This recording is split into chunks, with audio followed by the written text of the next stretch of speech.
श्रोताओं को नमस्कार। अब मैं आप लोगों के समक्ष एक तुलसीदास के संबंध में प्रसंग रखता हूँ। कहा गया है कि तुलसी इस संसार में तुलसी संसार में सबसे मिलिए धार, ना जाने किस वेश में नारायण मिल जाए। मानव योनि में आकर मनुष्य जब मुलाकात होती है, भेंट होती है, तो मनुष्य को अहोभाग्य समझना चाहिए कि मेरे यहाँ बहुत भाग्य से मनुष्य का पदार्पण हुआ है। मनुष्य नहीं, भगवान हैं, अतिथि हैं। कहा भी गया है कि अतिथि देवो भव।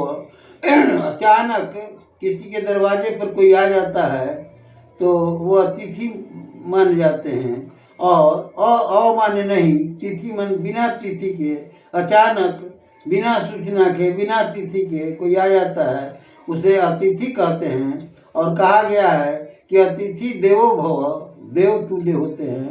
तो अतिथि का सत्कार और सम्मान होना चाहिए, लेकिन ऐसा न करके हम लोग गलत व्यवहार करते हैं। जैसे उदाहरण के लिए, अगर हम कहीं किसी शहर में किसी कार्यवश जाते हैं और 4-5 आदमी एक साथ हम लोग साथे जाते हैं, भ्रमण करने के लिए ही जाते हैं, तो सोचते हैं कि अमुक व्यक्ति के यहाँ, अमुक व्यक्ति के यहाँ आप कहाँ चला जाए, बेद डूब गया, शाम का वक्त है, तो जाते हैं। घर वाले आप 5 में से एक आवाज़ देता है कि फलाने बाबू हैं। वो अंदर से आवाज़ आती है, देखो तो कौन आदमी है और क्या चाहता है। कहा कि फलाने बाबू हैं। कै आदमी हैं? 5 आदमी हैं। कह दो लौट जाए।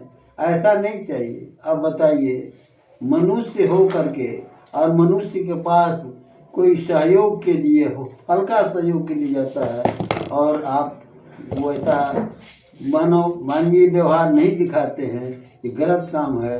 उस व्यक्ति का कल्याण नहीं होगा, उसके इनकम का भाग कुछ निकल जाएगा, डॉक्टर लेगा, बीमारी में निकल जाएगी। इसलिए सभी लोगों को, हम लोगों को चाहिए कि मनुष्य है वही कि जो मनुष्य के लिए मरे, परहित सरिस धर्म नहीं भाई, पर पीड़ा सम नहीं अधमाई। तुलसीदास ने रामायण में कहा है, परहित से बढ़कर कोई धर्म नहीं है, बहुत बड़ा धर्म है परहित।